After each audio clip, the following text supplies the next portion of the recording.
Good morning, friends. Welcome to Abhishek History Circle. And today we are going to discuss about the very good concept of exchange rate fluctuations. Okay. So आज हम लोग exchange rate fluctuation discuss करेंगे guys. Basically in exchange rate fluctuation में हम लोग क्या discuss करेंगे guys? हम लोग ये देखेंगे guys कि इसके कारण क्या है. पहले तो ये समझना exchange rate होता क्या है guys. Okay. Okay. इसके बाद डिस्कस करेंगे इसके कारण क्या है. Okay. और इसके काज है किन के कारणों से जो हमारा एक्सचेंज रेट है वो क्यों फ्लक्चुएट करता है. एक्सचेंज रेट का मतलब गाइस कि जैसे कि हम समझते हैं कि हमारे यहाँ अगर इंडिया की बात करें, इंडिया में $1 बराबर अभी करंट में 75 रुपीज है. ओके, $1 बराबर. तो किसी जमाने में $1 इक्वल टू ये 40 रुपए भी हुआ करता था. ओके, अभी ये 40 रुपए से बढ़ के 75 रुपए हो गया है. तो ये 75 रुपए कैसे हुआ है गाइस, ये हम लोग डिस्कस करेंगे. ओके, सो इनके ये 4 कारण है मोस्टली. वैसे तो बहुत सारे रीजन हो सकते हैं. ओके, बट हम लोग ये 4 रीजन जो इंपॉर्टेंट मुझे लगा, ये 4 रीजन हम लोग डिस्कस करने वाले हैं. ओके, जैसे ये कैपिटल का इनफ्लो क्या है और कैपिटल का आउटफ्लो क्या है. मतलब कि डॉलर का हमारे यहाँ कितना डॉलर हमारे कंट्री में आ रही है और हमारे कंट्री से कितना डॉलर बाहर जा रही है. ओके, फिर हमारे यहाँ rate of interest guys. Okay, ये रेट ऑफ इंटरेस्ट कितना है किसी पर्टिकुलर प्रोडक्ट पे. ओके, या कितना मिलता है, रेट ऑफ इंटरेस्ट कैसा है, ठीक है, इन्वेस्टमेंट के लिए, ये इस पे डिपेंड करता है. अगर ज्यादा रेट ऑफ इंटरेस्ट होगा तो हमारे यहाँ इन्वेस्टमेंट ज्यादा होगी, डॉलर का इनफ्लो ज्यादा होगा.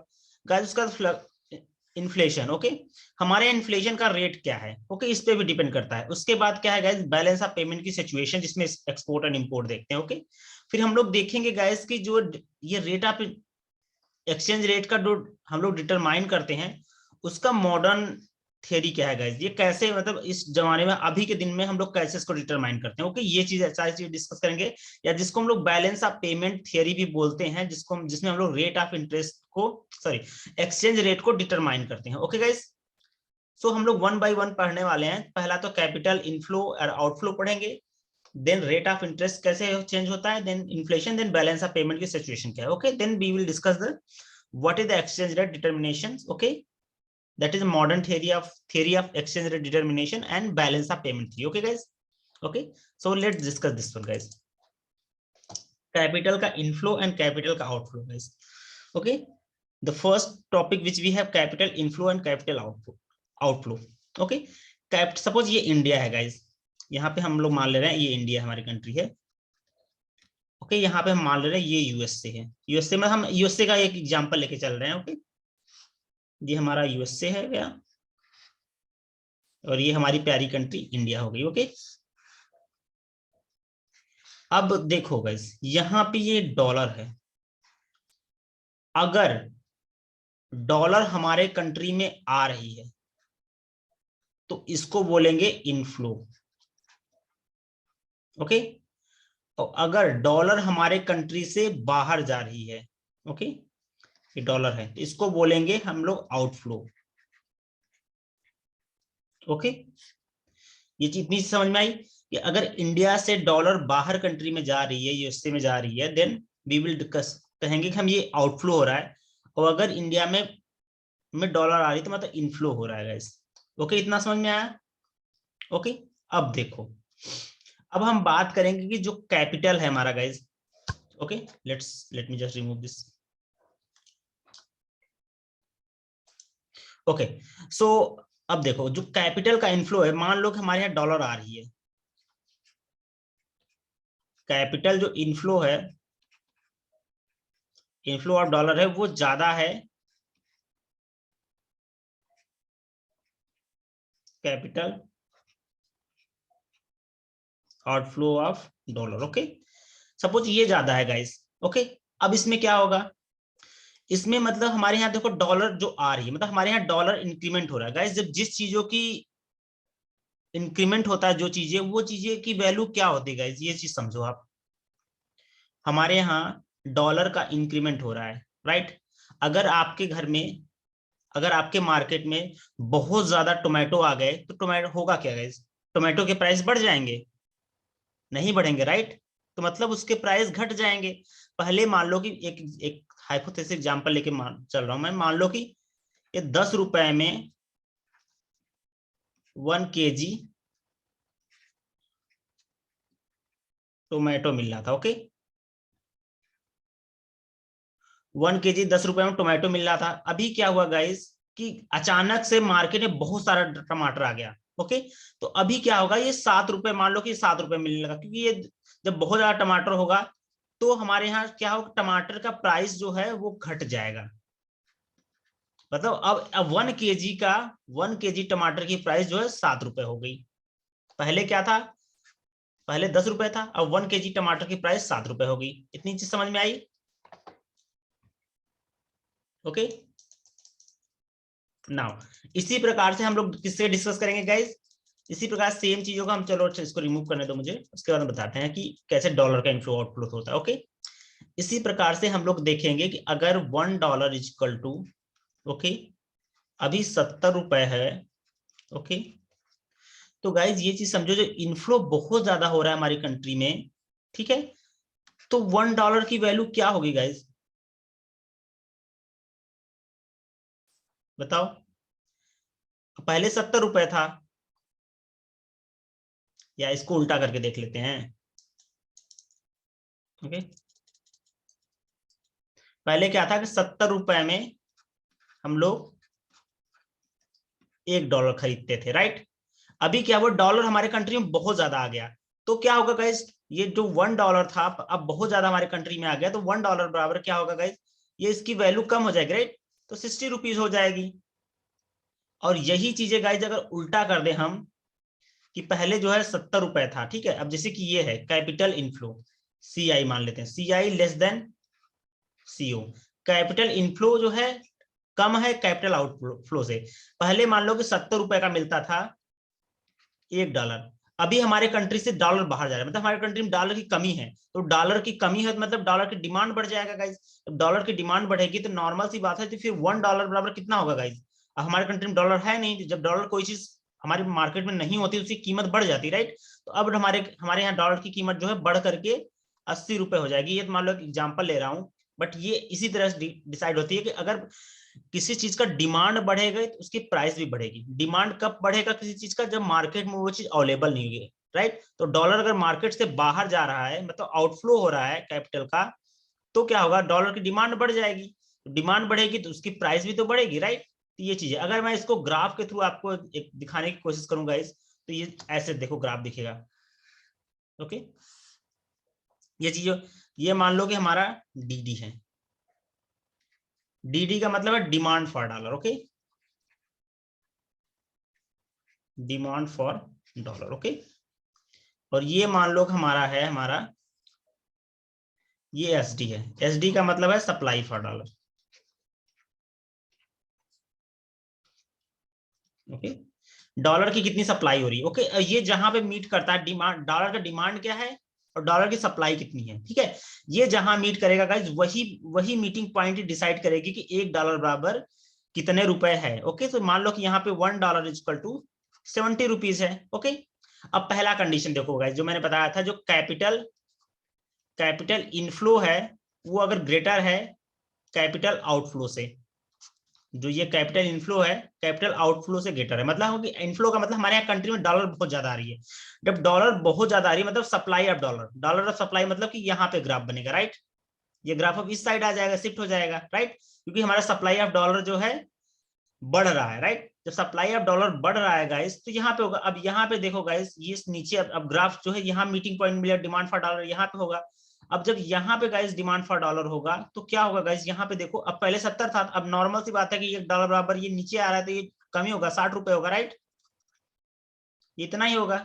अब देखो दूसरी कंडीशन गाइस, ये तो ये थी। अब एक कौन कंडीशन, अगर हमारे पास, अगर ये तो पहली कंडीशन थी, ओके, ये पहली कंडीशन है। ओके, और दूसरी कंडीशन क्या है गाइस, अगर मान लो कि सी आई जो है इज लेस देन सीओ, सी आई मतलब कैपिटल इनफ्लो कैपिटल आउट। अब हमारे पास जो है डिमांड फॉर डॉलर गाइस, ये चीज समझो, डिमांड फॉर डॉलर इंक्रीमेंट हो रहा है या सप्लाई फॉर डॉलर डिक्रीज हो रहा है। जब सप्लाई फॉर डॉलर डिक्रीज होगा गाइस तो ये ग्राफ जो है यहां से जाएगा, राइट। अब यहां से जाएगा तो मीटिंग पॉइंट कहां होगी गाइस, यहाँ पे। अब यहाँ पे जब मीटिंग पॉइंट होगी तो वहां पे क्या होगा, $1 is equal to how many rupees, अब हो जाएगा 80 रुपीज। तो ये चीज समझ में आया कि कैसे डॉलर का इंक्रीमेंट और डिक्रीमेंट हो रहा है। ओके, ये तो एक चीज था। ओके, अगर गाइस देखो, अब इसी सेम एग्जांपल से मैं आपको एक चीज समझाने वाला हूं, ओके, और जो है रेट ऑफ इंटरेस्ट, ओके, इसी सेम एग्जांपल से, ओके। देखो अब ये रेट ऑफ इंटरेस्ट क्या है गाइस, ओके। देखो ये है इंडिया मान लो, और यहाँ पे है यूएसए, ओके। ये इंडिया है और ये इससे, इंडिया में मान लो कि इंडिया में जो है रेट ऑफ इंटरेस्ट 8% है, और यूएसए में रेट ऑफ इंटरेस्ट कितना है, 4% है, सॉरी ये परसेंटेज है, ओके। मतलब कि अगर आप इंडिया में पैसे इन्वेस्ट करोगे तो आपको 8% का रेट मिलेगा, अगर यूएसए में इंटरेस्ट पैसे इन्वेस्ट करोगे तो आपको 4% का मिलेगा रेट। मतलब कि अगर आपने 100 रुपए दिया इंडिया में, अगर 100 रुपए लगाया तो आपको रिटर्न में 108 रुपए रिटर्न मिलेगा, और यूएसए में अगर 100 रुपए लगाया तो आपको रिटर्न में 104 रुपए मिलेगा। तो कहाँ पे गाइस, पहला कंडीशन देखो, ये कंडीशन 1 मान लो, ओके। पहले कंडीशन में जब इंडिया में 104 रुपए, तो इन्वेस्टमेंट कहाँ बढ़ेगा गाइस, इन्वेस्टमेंट इंडिया में बढ़ेगा, फॉरेन के लोग आएंगे इंडिया में इन्वेस्ट करेंगे, इंडिया में इन्वेस्ट करेंगे तो क्या होगा गाइस, डॉलर क्या होगा, इंक्रीमेंट होगा, राइट। जब डॉलर इंडिया में इंक्रीमेंट होगा गाइस, तो demand for dollar, supply for dollar क्या होगा, इंडिया में सप्लाई की, डॉलर की बहुत ज्यादा सप्लाई होगी। जब डॉलर की बहुत ज्यादा सप्लाई होगी गाइस किसी कंट्री में, तो नॉर्मल सी बात है उसकी डॉलर की वैल्यू कम हो जाएगी, राइट। यही पहला कंडीशन बताया था ना, कि जो हमारा कैपिटल का आउटफ्लो इनफ्लो है वो बढ़ जाए, मतलब कि डॉलर हमारे यहाँ बहुत ज्यादा आने लगे, तो डॉलर हमारे यहाँ क्या होगा, ये वाला ग्राफ देख लो, ये वाला यहाँ पे आ जाएगा, और यहाँ पे $1.60 हो जाएगा। अगर यही चीज उल्टी हो जाएगा, अगर यूएसए बोला कि हम 8% का देंगे, और यहाँ पे इंडिया बोले 4% का इंटरेस्ट रेट मिल रहा है, तो नॉर्मल सी बात है गाइस कि इन डॉलर जो है यूएसए में क्या होगा, लोग जो है यूएसए में इन्वेस्ट करना चाहेंगे, यूएसए क्योंकि ज्यादा रिटर्न दे रहा है, तो यूएसए में रिटर्न करना चाहेंगे। तो गाइस इंडिया के अकॉर्डिंग अगर देखा जाए तो इंडिया में क्या होगा, डॉलर की क्या होगी, सप्लाई जो है कम हो जाएगी। जब डॉलर की सप्लाई कम होगी गाइस, तो इंडिया में डॉलर का डिमांड तो बढ़ ही जाएगा, किसी चीज अगर कोई चीज अवेलेबल नहीं है मार्केट में, बहुत कम मात्रा में अवेलेबल है, तो उसका डिमांड तो बढ़ेगा ही। अब इसकी डिमांड बढ़ेगी गाइस, तो नॉर्मल सी बात है इसकी वैल्यू भी तो बढ़ेगी। अब पहले 70 रुपए का था, अब ये demand for supply for dollar जो है इंक्रीमेंट हो जाएगा गाइस, ओके। डॉलर की सप्लाई डिक्रीज हो जाएगी, सॉरी, ये डॉलर की सप्लाई डिक्रीज हो जाएगी, तो यहाँ से ग्राफ गएगा, और डॉलर डिक्रीज होने के बाद ये क्या होगा, $80 का $1 मिल जाएगा, ओके। ये चीजें थी। अब आ जाओ गाइस दूसरा चीज देखते हैं हम लोग, इन्फ्लेशन का, ओके। इन्फ्लेशन में गाइस देखो, जिसको भी समझते हैं, इंडिया और यूएसए का एग्जांपल लेके समझते हैं, इंडिया और यूएसए, ओके। इंडिया में मान लो कि inflation rate guys, inflation rate India में 10% है, और यूएसए में देखो इन्फ्लेशन रेट मान लो कि 4% है। देखो इसके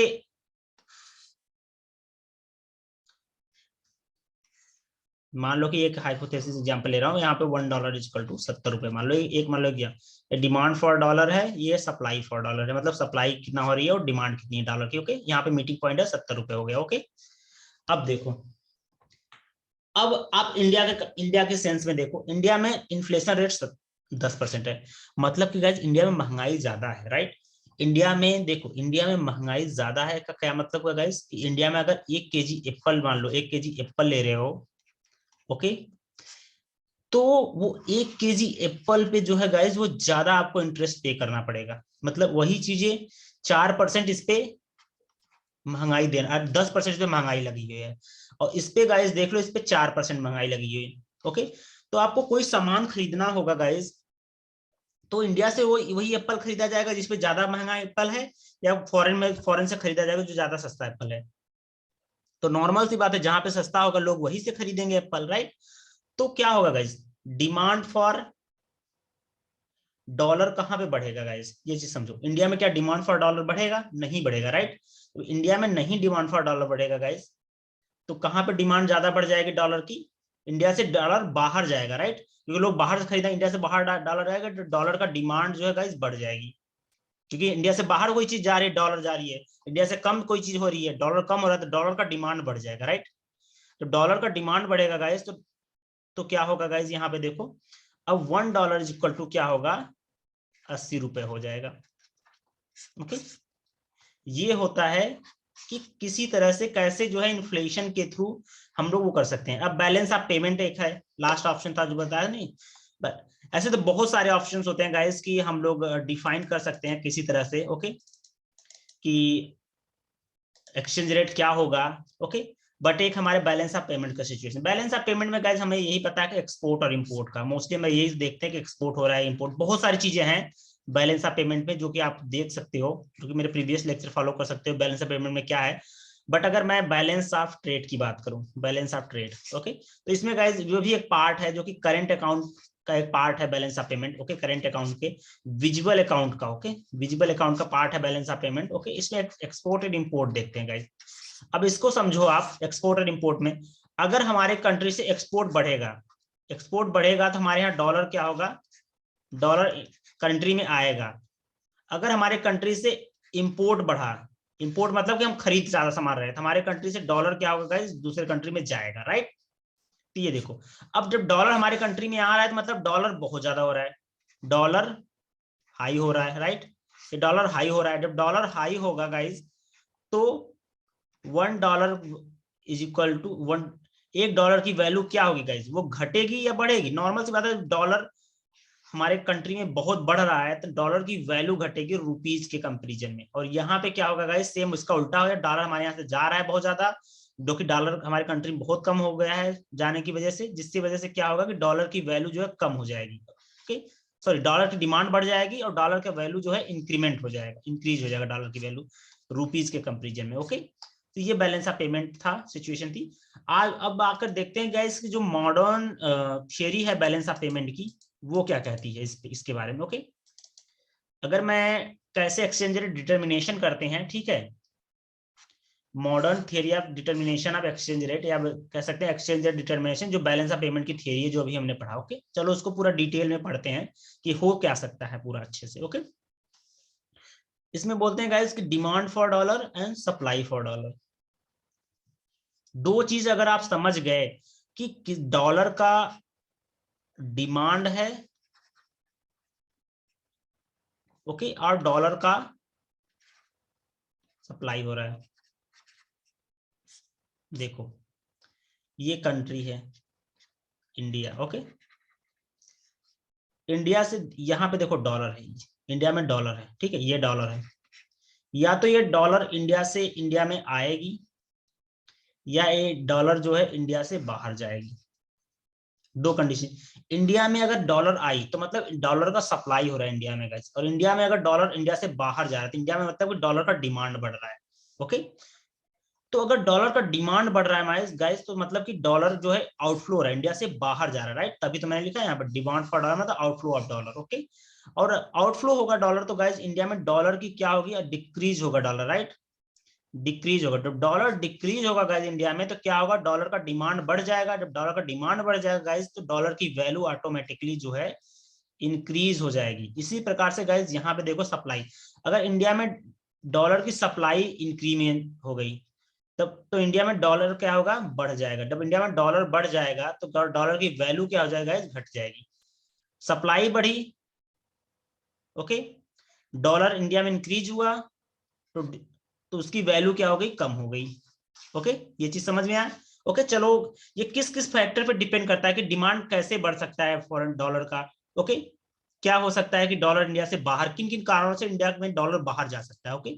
ऐसा क्या है जिससे कि हम करते हैं, हमारा मतलब हम ऐसा कौन सी चीज करने के बाद जो है हमारा डॉलर जो है इंडिया से बाहर जा रहा है, कौन कौन से कंडीशन में हमारे डॉलर जो है इंडिया से बाहर जा सकती है, ओके। ये चीजें देखते हैं, ओके, ओके गाइस, ओके। सो देखते हैं कि, ओके, तो जो डिमांड फॉर डॉलर है गाइस, ये demand for dollar, just minute guys,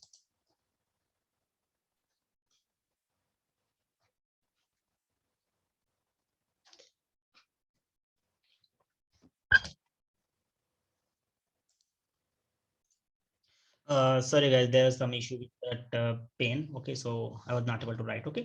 So ये कंडीशन गाइस देखो यहाँ पे, demand for dollar, demand for dollar का मतलब कि आउटफ्लो, डॉलर कौन कौन कारणों से बाहर जाता है। पहला देखो guys, import and import of good and services. अगर गाइस आप इंडिया में एक चीज समझो, 1 मिनट गाइस, आई थिंक यहाँ पे कुछ प्रॉब्लम है, अब्रॉड होगा। Okay okay, now it's okay. तो आप देखो गाइज यहाँ पे, अब import of dollar. Okay, so import of dollar का क्या मतलब हुआ guys? Import of good and services. Okay, so import of good and services का मतलब ये हो गया गाइज कि जो हम लोग इंडिया में डॉलर का इंपोर्ट कर रहे हैं, सॉरी गुड का इंपोर्ट कर रहे हैं, राइट? यहाँ पे गुड है, तो जब हम आप सपोज लो, मान लो कि अब ऑयल है, ऑयल का जो है इंडिया में मंगा रहे हो आप, ओके, ऑयल का इंपोर्ट कर रहे हो, ओके, तो इंडिया में ऑयल का इंपोर्ट कर रहे हो, तो गाइज आपके यहाँ से डॉलर आपको पे करोगे ऑयल के इंपोर्ट में, राइट? तो आप जो डॉलर पे करोगे, तो गाइज हमारे यहाँ डॉलर क्या होगा, हमारे यहाँ डॉलर का आउटफ्लो ही तो होगा, राइट गाइज? आउटफ्लो होगा डॉलर, तो डॉलर जो है बाहर जाएगा, तो हमारे यहाँ डॉलर की डिमांड बढ़ जाएगी गाइज। डिमांड बढ़ेगी तो हम लोग का क्या होगा, डॉलर की वैल्यू जो है इंक्रीज हो जाएगी। सेम चीज टूरिज्म इन अब्रॉड। तो गाइज अगर आप बाहर घूमने जा रहे हो, यूएसए में मान लो चले गए घूमने, तो आपको तो डॉलर तो चाहिए, राइट? तो इंडिया से डॉलर तो बाहर गई, राइट? इंडिया से डॉलर भी बाहर गई। यहाँ इस कंडीशन में भी अगर आप पढ़ने जा रहे हो तो भी आप डॉलर लेके जाओगे बाहर पढ़ने के लिए, फिर भी इंडिया से बाहर डॉलर गया, right? Investment in foreign capital, अगर मान लो कि यहाँ के रिलायंस कंपनी है, यहाँ के टाटा है, वो दूसरे कंट्रीज में जाके इन्वेस्ट कर रहे हैं, तब भी तो इंडिया से डॉलर लेके बाहर जाके इन्वेस्ट करेंगे, राइट? अब देखो कैपिटल का आउटफ्लो हो रहा है, मतलब कि किसी भी कारण से बाहर इंडिया से डॉलर जो है बाहर जा रहा है, ठीक है, तो भी कंडीशन हो सकती है। या फिर आप इन्वेस्टमेंट कर रहे हो, कोई बंदा है, ठीक है, कि बाहर जाकर के इन्वेस्टमेंट कर रहा है, उनके कैपिटल में इन्वेस्ट कर रहा है, उनकी कंपनियों में शेयर मार्केट में इन्वेस्ट कर रहा है, ओके, तो भी डॉलर। तो इन सारे कंडीशन से क्या पता चलता है गाइज, इन सब अगर ये सारी एक्टिविटी इंडिया में हो रही है, तो इसका मतलब इंडिया से डॉलर बाहर जा रहा है। तो इंडिया से डॉलर जो है बाहर जा रहा है गाइज, ओके, तो क्या होगा गाइज, ये चीज डॉलर की क्या होगी, डिमांड जो है इंक्रीज होगी। जब डॉलर की डिमांड इंक्रीज होगी गाइज, तो डॉलर का क्या होगा गाइज, वैल्यू भी इंक्रीमेंट होगा। डॉलर बाहर गया, डिमांड इंक्रीज हुई, डॉलर की वैल्यू इंक्रीज हो गई, ओके। जब डॉलर की वैल्यू इंक्रीज हो गई, किसके टर्न में गाइज, ये रुपीज के कंपेरिजन में। आप इसको लिख लेना जो जो मैं बोल रहा हूं, ओके। नाउ गाइज इसके बाद देखो कि किन कारणों से ये रुपीज, देखो यहां से हमने ये पढ़ा कि $1 इज इक्वल टू 70 रुपए था, मान लो अभी $1 इज इक्वल टू 80 रुपए हो जाएगा। इस कंडीशन की वजह से, डिमांड फॉर डॉलर की वजह से, इन सारी कंडीशन की वजह से डॉलर की वैल्यू जो है बढ़ गई। पहले 70 रुपए था एक डॉलर में, अब एक डॉलर में 80 रुपए हो गया, तो डॉलर की वैल्यू बढ़ गई, राइट? तो इसका डॉलर की वैल्यू का क्या बोलते हैं गाइज, यही तो हम लोग बोलते हैं एप्रिसिएशन बोलते हैं गाइज, एप्रिसिएशन बोलते हैं। और इसका रुपीज का क्या होगा, डिप्रिसिएशन हो गया, राइट? अब देखो किन कंडीशनों से भारत में डॉलर का इंक्रीमेंट हो रहा है, ओके। अगर मान लो कि पहला कंडीशन है कि भारत में सप्लाई ऑफ डॉलर, या मतलब इनफ्लो ऑफ डॉलर। इनफ्लो का मतलब है कि किसी कंट्री में डॉलर की इनफ्लो कितनी हो रही है, मतलब कि उस कंट्री में डॉलर कितना आ रहा है, ओके। अगर आप सामान बेच रहे हो, मतलब आप सेल कर रहे हो सामान को, राइट? सामान को सेल कर रहे हो, ओके, तो आपको क्या मिलेगा, डॉलर मिलेगा। डॉलर मिलेगा तो इंडिया में क्या होगी, इंडिया में गाइस डॉलर की इंक्रीमेंट होगा। जब इंडिया में डॉलर का इंक्रीमेंट होगा तो मतलब कि सप्लाई क्या होगी, डॉलर की इंक्रीमेंट होगी। जब इंडिया में सप्लाई इंक्रीमेंट होगी गाइस, तो फिर क्या होगा, डॉलर की वैल्यू जो है बहुत ज्यादा इंडिया में बढ़ जाएगी। डॉलर की वैल्यू, डॉलर का मतलब अमाउंट, डॉलर बहुत ज्यादा इंडिया में आएगा, वो बढ़ जाएगा। तो डॉलर की क्या होगी गाइस, वैल्यू जो है एग्जैक्टली अगर मैं बात करूं, डॉलर की वैल्यू घट जाएगी इंडिया में, ये डॉलर का अमाउंट बढ़ेगा, ठीक है। डॉलर इंडिया में जो है ये reserve, forex FR, forex reserve बढ़ेगा, ठीक है। फॉरेक्स रिजर्व बढ़ेगी तो डॉलर का वैल्यू जो है घट जाएगा। अब इस कंडीशन में क्या होगा, एक डॉलर बराबर मान लो 70 था, तो अब एक डॉलर बराबर 60 रुपए ही हो जाएगा। ये भी है, अगर आप कोई भी विदेशी लोग हमारे होम कंट्री इंडिया में घूमने आ रहे हैं, तो क्या होगा, डॉलर हमारे यहाँ लेके आ रहे हैं, राइट? तो लेके आ रहे हैं तो डॉलर की वैल्यू क्या होगी, इंक्रीमेंट हो जाएगी हमारे यहाँ। वैल्यू नहीं, फॉरेक्स रिजर्व इंक्रीमेंट होगा। अगर लोग गाइस ये देखो, प्राइवेट रिमिटेंस का मतलब ये होता है कि हमारी कंट्री से जो बहुत सारे लोग जो है विदेशों में जाते हैं, राइट? विदेशों में जब जा रहे हैं बहुत सारे लोग, ओके, तो वहां से गाइज हम वहां से जाते हैं, जॉब करते हैं, वहां से डॉलर अर्न करते हैं, फिर कहाँ बेचते हैं, हमारी होम कंट्री बेचते हैं। तो इससे होम कंट्री का क्या, डॉलर का क्या वैल्यू इंक्रीमेंट हो जाएगा, राइट? इसी प्रकार से फॉरेन डेवलपमेंट, डायरेक्ट इन्वेस्टमेंट है, फॉरेन पोर्टफोलियो इन्वेस्टमेंट है, फॉरेन इंस्टीट्यूशनल इन्वेस्टमेंट है, ओके। इनफ्लो ऑफ डॉलर हो रहा है, इन सब के कारण से भारत में इनफ्लो होगा डॉलर। ये सारी चीजों को गाइज हम बहुत डिटेल में पढ़ेंगे, ओके। बट इतना समझ लो कि ये एक टाइप का इन्वेस्टमेंट है, बट इनकी कैटेगरी अलग अलग है, तो वो हम डिटेल में पढ़ेंगे, ओके। अब जैसे मल्टीनेशनल कंपनीज हो गई गाइज, विदेशों से बहुत मल्टीनेशनल कंपनी आती हैं, इंडिया में व्यापार करती हैं, जैसे मैकडी हो गया, ओके, नाइक हो गया, रिबॉक हो गया गाइस, ओके। अगर बात करें तो आईटी सेक्टर में गाइस, जैसे गूगल भी इंडिया में है इस टाइम पे, माइक्रोसॉफ्ट भी है, एसेंचर भी है, ओके। ये सारी मल्टीनेशनल कंपनी ये आती हैं इंडिया में गाइस, बहुत सारे अमाउंट में डॉलर लेके आती हैं, यहाँ पे इन्वेस्ट करती हैं। तो जब इन्वेस्ट करेंगे गाइस, तो यहाँ पे इंफ्रास्ट्रक्चर यूज करेंगे, सारी चीज यूज करेंगे, तो यहाँ पे डॉलर लेके आएंगे, तभी तो इन्वेस्ट करेंगे, राइट। तो इंडिया में फिर भी डॉलर इंक्रीमेंट हो जाएगा। जब डॉलर इंक्रीमेंट होगा गाइस, तो फिर क्या होगा हमारे यहाँ कि डॉलर की वैल्यू जो है डिक्रीज हो जाएगी, राइट। तो ये सारे कंडीशन बनते हैं गाइस हमारे यहाँ की $1 इजकल टू 60 रुपए होगा, या $1 इजकल टू 70 रुपए होगा, या $1 इजकल टू 50 रुपए होगा, ओके। तो ये सारी डिमांड कितना है डॉलर, सप्लाई कितनी डॉलर की, डिमांड कितनी डॉलर की, ये डिपेंड करता है गाइस कि ये $1 अब इतना होगा, इतना होगा, इतना होगा, ओके। आई होप कि आप लोगों को ये सारे कॉन्सेप्ट जो हैं, demand for dollar, supply for dollar, ये सारी चीजें जो है आपको समझ में आ गई होंगी। अगर फिर भी आपको किसी भी चीज की कोई भी डाउट है, then you can comment me on my YouTube channel below the links, okay. Thank you so much guys.